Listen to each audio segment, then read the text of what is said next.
শুভকামনা রইল বন্ধুরা। আশা করি যে যেখানে আছেন ভালো আছেন। আমি একটা গুরুত্বপূর্ণ বিষয় নিয়ে আজকে আমি কথা বলবো। সেটা হলো আমাদের কান। আসলে মানব জীবনের প্রতিটি অঙ্গই তো গুরুত্বপূর্ণ, কোনটাকে ফেলে দেই? সব কিছুই আমাদের জন্য গুরুত্বপূর্ণ, কিন্তু কান আমরা কথা শুনি এবং ওই কথা শুনি এবং সেটা অনুভব করি এবং তার প্রত্যুত্তরে আমরা আবার কিছু বলি। এই কান আছে বিধেই আমরা বাবা মার ডাক শুনি, বাবা মাকে ডাকতে পারি, পাল্টা উত্তর দিই, বন্ধু বান্ধবের সম্পর্ক রাখি, পড়ালেখা করতে পারি, অনেক কিছু। সেই কানে দেখা যায় যে অনেক সময় নানা রকমের সমস্যা থাকে। তার মধ্যে একটি গুরুত্বপূর্ণ সমস্যা আমরা অনেকেই ফিল করি, সেটা হলো কানে অনেকেরই শো শো, ঠুংঠাং, টুনটুন এরকম আওয়াজ হয়, খুব অস্বস্তি বোধ করে।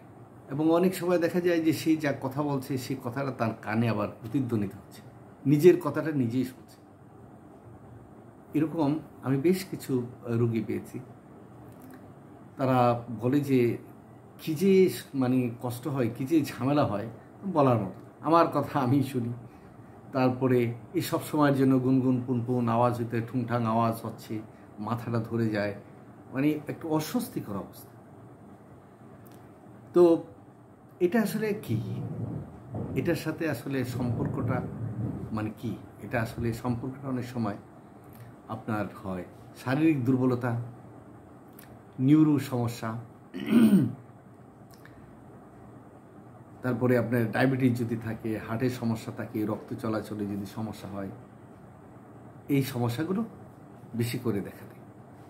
আবার অনেকের দেখা যাবে যে কানে হয়তো কখনো পানি গিয়েছে, পুজ হচ্ছে, দীর্ঘদিন পুজ পড়ছে, পরীক্ষা নিরীক্ষা করেনি কিংবা চিকিৎসা করেনি। কারো আবার শুষ্ক থাকে, শুকনা শুকনা থাকে, কানে খুলের মতন বের হয়, কিংবা কোনো আঘাতপ্রাপ্ত হওয়া, এই সমস্ত কারণে এইরকম শব্দগুলো হতে পারে। অথবা কারো মাথা ঘুরায়, যে মাথা ঘুরানোর সাথে এটার একটা সম্পর্ক আছে। মাথা ঘুরাচ্ছে, আবার কান পটপট পটপট আওয়াজ হচ্ছে, টুংটাং আওয়াজ হচ্ছে, শন করতে, শোষক বাতাস যেন গভীর বাতাস যাচ্ছে এরকম মনে হয়।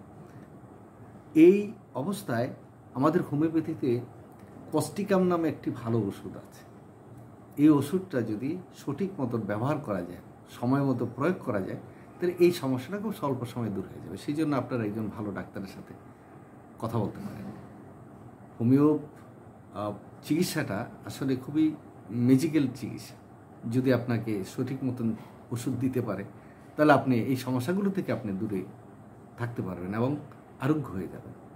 এটা ম্যাজিকের মতন। এবং আমি বারবারই বলি, আসলে খুব কম পয়সায় আসলে চিকিৎসাটা করা যায়, একটু ধৈর্য ধরতে হয়। কিন্তু আমাদের সমস্যাটা হোমিওপ্যাথিতে আসতে যে দেখা যায় যে যদি দুবার জায়গায় তিনবার আসে তাহলে হতাশ হয়ে যায়। কিন্তু যখন আপনি অ্যালোপ্যাথির কাছে যান কিংবা অন্য কোনো যান, তখন আপনি বছর বছর একই ওষুধ খেয়ে, যেমন প্রেশার, আপনি সারা বছর ডাক্তারবাবু খেতে আপনি খুব খুশি ছুটি খেয়ে। কিন্তু আমি যদি বলি যে 3 মাস খান, তাহলে আপনার আর ভালো লাগবে না। হার্টের সমস্যাও যদি বলি 3 মাস খান ওষুধটা, হার্ট ভালো যাবে, আপনি খাবেন না। কিন্তু আপনি সারা জীবন হার্টের 4-5টা ওষুধ খেয়ে যাবেন অ্যালোপ্যাথিতে কিংবা অন্য আয়ুর্বেদিতে, যাই হোক। তো আপনার সেখানে কোনো আপনার বিরক্তি নেই যে না ডাক্তার বলছে আমাকে খেতে হবে, একদম নিয়ম মতো খেতে হবে। আমাদের ক্ষেত্রে বলে কি বড়ি দেয় কিংবা কি পানি দেয়, এই সমস্ত ব্যাপার। যাই হোক, যে নিজের কানে নিজের কথাটা নিজের প্রতিধ্বনিত হয়। আবার অনেক সময় কানে জ্বালা করে, কিংবা দেখবেন যে কানটা কেমন একটা লাল লাল হয়ে যাচ্ছে, মনে হচ্ছে কেউ যেন আঘাত দিয়েছে, থাপ্পড় দিয়েছে কিংবা কোনো ঘর্ষণ খেয়েছেন, এরকম লাল লাল হয়ে যায়। সেই সমস্যাটা এই কোস্টিকামে করে। তবে কোস্টিকামের সাথে আরেকটি ওষুধও এই সমস্যার সমাধান করে, সেটা হলো সালফার। তাই আপনারা একটু এই ওষুধগুলো খেয়ে দেখতে পারেন এবং আশা করি আপনারা একটা ভালো রেজাল্ট পাবেন।